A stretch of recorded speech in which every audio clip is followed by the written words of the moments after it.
it okay if I play in the live well? I was like, sure. And I looked at his mom, and his mom's like, oh, he likes to crawl around all the time. I thought that was so cool because he was so comfortable. He just popped out of his wheelchair and just hanging out, exploring the boat, getting another boat. I'm like, you go for it. I'm like, do whatever you want. Welcome to the Woman Angler and Adventurer podcast, inspiring real women with a passion for fishing and the outdoors to go get their adventure on. Now, here's your host, Angie Scott and Barb Carey. Welcome to this week's episode of the Woman Angler and Adventurer. If you follow our Facebook page or if you're in our Facebook group, you may have seen a video we posted the other day about a contest we're having for this episode. This is the first time we've done anything like this, so go check out our page to find out the details. We're getting everyone hyped up for ice fishing season by giving away a Beaver Dam tip-up and 2 Jiffy Ice Drills hats. If you're listening to this episode within the week that it was released, so between October 1st and October 7th, 2019, go hop on over and check out that video on our page to see how you can enter to win. It's super easy. I'm not going to give it all away here because that would just be way too easy. So go check that out, listen to this episode, and enter to win. One of the things we want to start doing is sharing your reviews that you've been leaving us on Apple Podcast. It means so much to us to have that feedback, and it keeps us doing what we're doing. So if you've been enjoying the show, please take a moment to leave us a rating and review. We really, really appreciate it. One I'm going to share, it was left by Vic's Bait, and they said, I'm writing my first review ever. I absolutely love your podcast stories and the different themes. Congratulations on all the first place awards that you've received from the Aglow Awards. You deserve every one of them. It's hard for me to pick one of my favorites, but I'll tell you that I loved your fish camp episode and the Avery Rose episode. I can only see better things in your future. Thank you for inspiring me. Well, thank you, Vic's Bait. We really appreciate that. The fish camp episode was super fun, and we're actually going up to fish camp again this year. It's actually this coming weekend, and I'm flying up, so we're going to try to get another podcast episode with some of the amazing ladies that are going to be there. So we're really looking forward to that. Stay tuned for some social posts, and hopefully we'll be able to do some live videos and stuff like that from the event. I'm not sure how the internet connection is up there when you go up some of these more remote northern parts of the country. You might not be able to get reception, but we'll try to fill you in on what's going on when we can. Otherwise, we'll do a recap afterwards, but really looking forward to that. That episode won first place at the Tennessee Outdoor Writers Association Awards this year and the Association of Great Lake Outdoor Writers. So very, very cool. Thank you so much. Speaking of inspiring, let's dive into today's episode with Chasten Whitfield, aka Chastenation. We got to talk with her for a little bit at iCast, and we posted a video of our conversation. And this is going to be a full episode because her story is just so amazing. We definitely wanted to devote an episode to her and what she's doing. So hope you enjoy. You will definitely be inspired by Chastenation.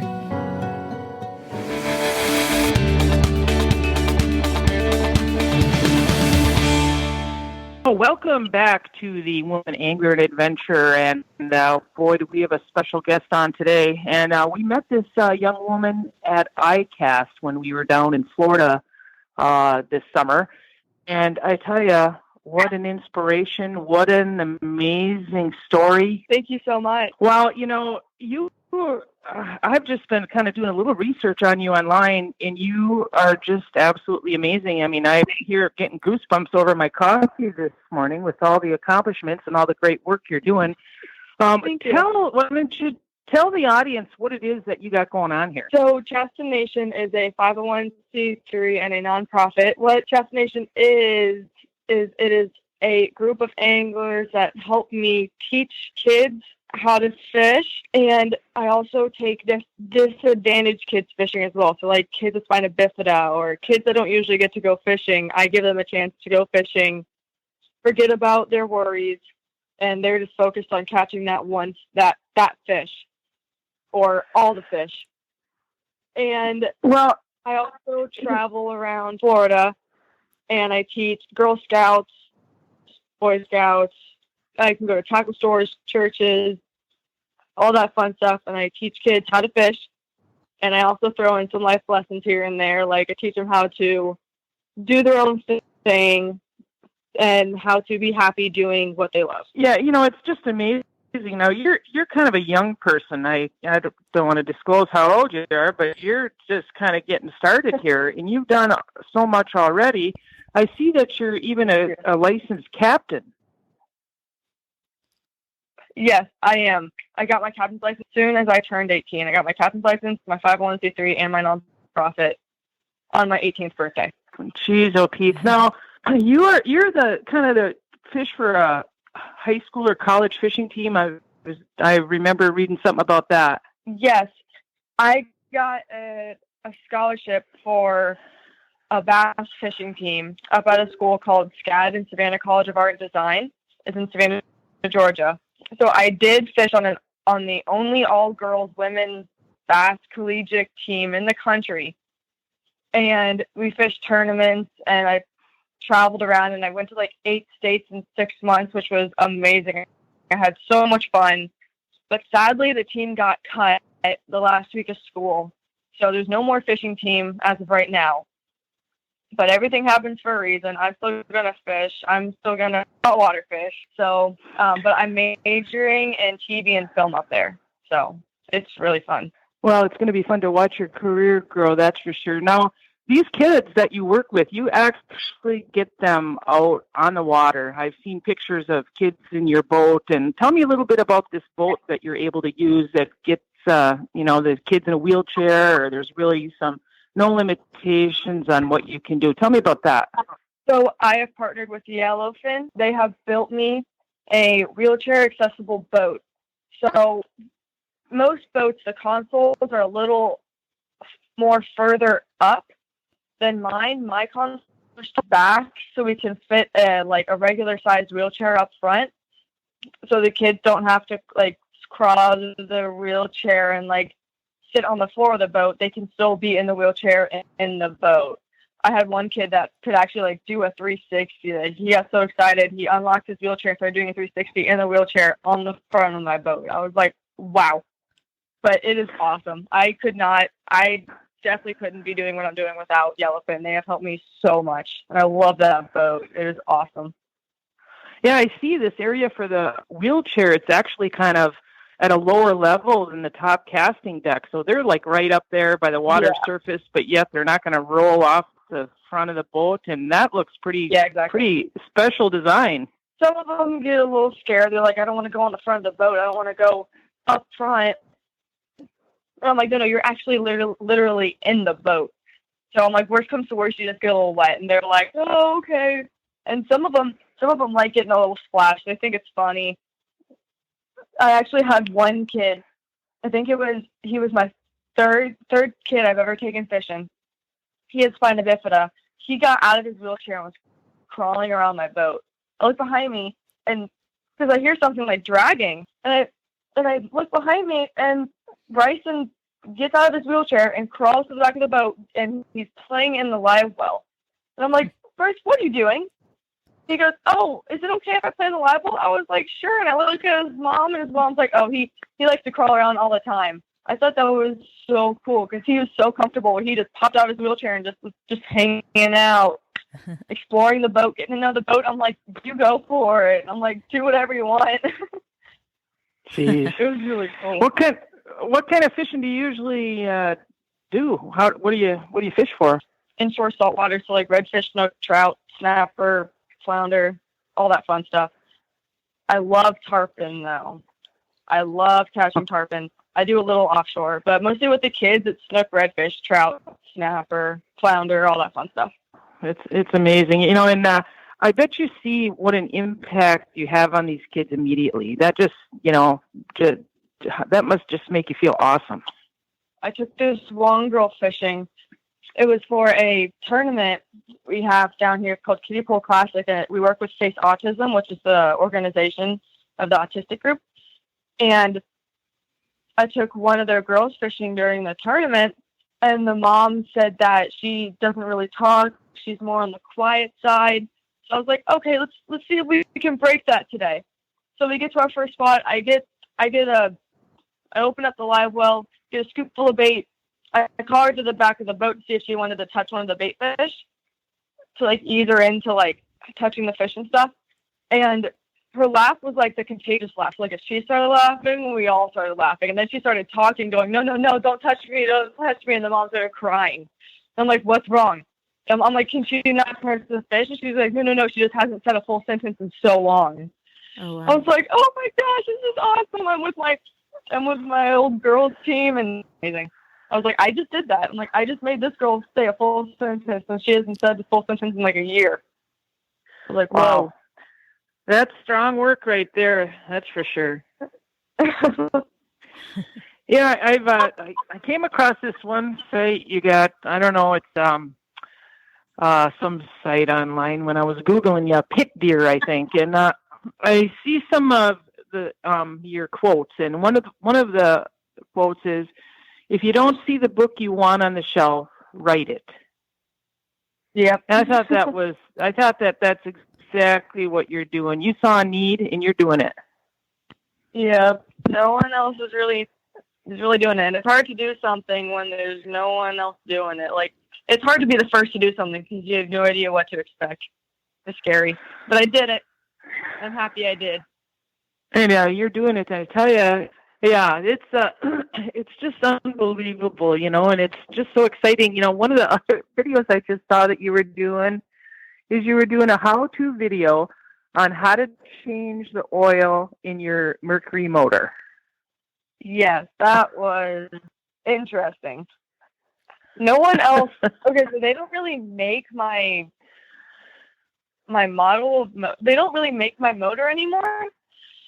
So I Googled it because I had 100 hours on it. I'm like, okay, I need to do the 100-hour service and the oil change on it. I Googled it. There's no video. So I call my dad and his friend over, and they're helping me. And then on top of that, it starts raining. I almost get struck by lightning doing a little video in my garage. I'm like, hey, guys, sorry, the video's going to be postponed till tomorrow. And then a crack of lightning hits my front yard.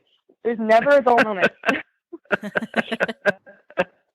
Jeez. Well, what do you think the future holds? What's on your long-term plan? So one of my goals, I've had some people ask me and say, what do you want to do when you graduate? I want to either have my own TV show, like doing what I do now, like taking these kids fishing or putting it up on TV. Like doing what I do now, instead of it being on YouTube, I want it to be on TV. And then I have a plan B, I have a backup plan. If that doesn't work, I want to do commercials or something for by sponsors or any fishing company. And then if that doesn't work, I'll just make movies or something. Well, lofty goals. I have no doubt that you're going to be able to accomplish them. You've done more already in your 19 years than most people have in a whole lifetime. So hats off to you.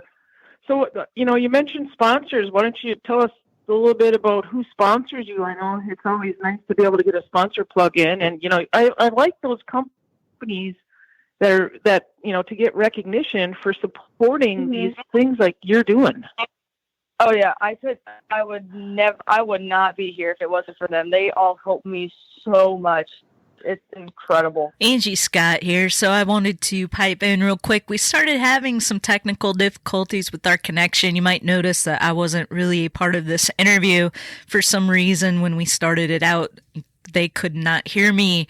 So I just let Barb kind of take the lead, and she's so good at it anyways. But I wanted to make sure we got a shout out in for all Chasten sponsors, because they are amazing to support what she's doing and stepping up and helping her incredible organization. So she mentioned Yellowfin, which has been a huge help designing a boat with special wheelchair access, Mercury Motors, Power Pole, Reef and Ledge, JL Audio, Penn, Costa, Abu Garcia, Fishbrain, Lawrence, Mustad, and Sinzu. I got those off Chasten's website, so I want to make sure we get that in this episode.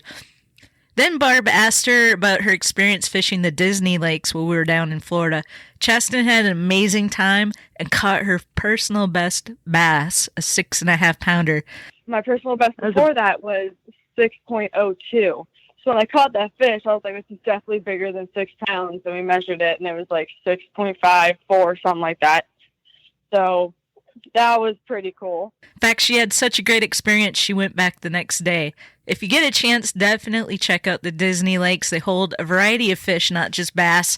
We're definitely making a point to fish them next time we're in the Orlando area. So it's like $270 for 4 people for 2 hours, and you are guaranteed to catch a fish. We caught 30 fish in the first hour and a half. Then Barb shared a quote from Chasten's Instagram, another one, that said, "The most powerful 9-letter word, knowledge. Acquire it."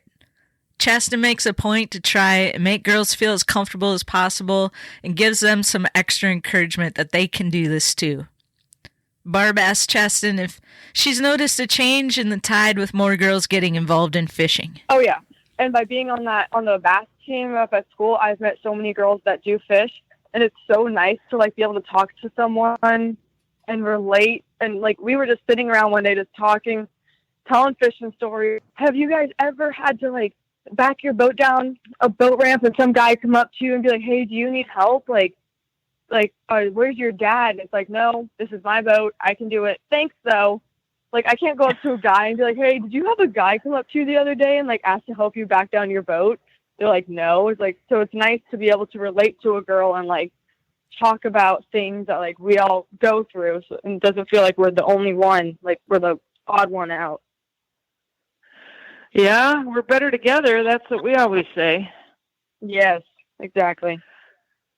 So if people that haven't heard of you, how can they start following you and see some of this wonderful stuff you got going on? Well, I have many social media accounts. I have an Instagram, which is Chastenation, and then my website, which is chastenwhitfield.com. And then I have my Facebook as well, which is Chastenation as well. So anything, just type in Chastenation and I should pop up. You can go from there. How'd you come up with that nickname? I had a bunch of friends over for a fish fry right after I taught my first little Girl Scout deal. And my mom was like, Chaz, you need a name for you and your little friends. What are you guys going to call yourself so people can be like, hey, can we have so-and-so's group come teach at our school or whatever? And one of my friends was on Instagram, and another friend posted a picture that said hashtag Ryan Nation or something. And my friend goes, that would be funny if we called ourselves Chasten Nation. And he was just messing around, and we all stopped and we looked at him, and my mom's like, I like that. Okay, we're going to do that. And he's like, wait, seriously? I came up with it. He was like, whoa, okay, that's awesome. So it just kind of came up from one of my friends being him and came up with a name, and it just stuck. Wow, it's perfect. Yeah, it is. Some people think that that's my actual name, but it's okay. I'm like, yeah, you can call me Chastenation. That's my full name. Well, I tell you, you're taking the nation by storm, that's for sure. And, you're doing good work.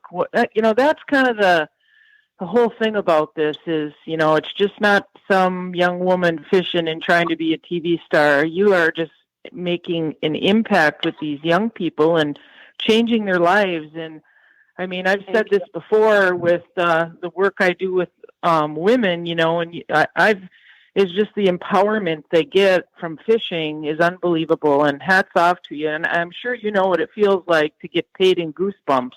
Oh, yeah.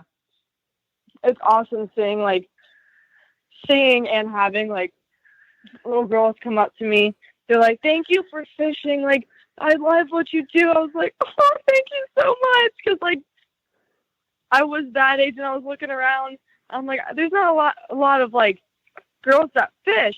So a lot of my fishing role models were dudes like Blair Wiggins and Glenn Plough and George Poveromo and all them, and they helped me so much get into the fishing world. Like, they had me on their show. They were like, just be yourself, just be comfortable. They're like, don't listen to what anyone else has to say. And I was like, oh, they've helped me so much. Everyone has helped me. I would not be here if I didn't have the support group that I have now. Like, it is crazy. And I'm sure you're passing that forward. I mean, that's just, helping all the other women that are coming along behind you and next to you and having such an impact on these kids and their families. I mean, I just think hats off to you. I'd love to fish with you someday. Yes, we can go to Disney and fish. Yeah. Hey, have you ever ice fished? I have not. Well, my Florida body does not know how to react to anything colder than 60 degrees. Oh, well, yeah, you'd be out of luck there then. But I tell you, it's 8 layers. Yeah, it's just been a pleasure talking to you. I'm really interested in following you more closely. I think that if people want to take a look at this boat that you have that just looks like it's so perfect, hats off to Yellowfin that just looks like the perfect boat for what you're doing. It is the best boat. It is amazing. And it's pink. So it's boy. Well, again, thank you so much for being on the show. We're going to put links to all your social media pages, and we'll get some photos up on our website, and people can take a look at what you got going on, and maybe you'll get some more followers. And just keep up this good work that you're doing. It's so important, and I'm proud of you, and I'm really looking forward to following along and see where you end up. Thank you so much. That means a lot. Thank you. Well, thank you again, and thank you everyone who listens to the show and supports us, and go over to Chastenation and show her some love. And we'll be back next week with a new show, and hopefully Angie's technical difficulties will be cured, and we'll be able to hear what she has to say.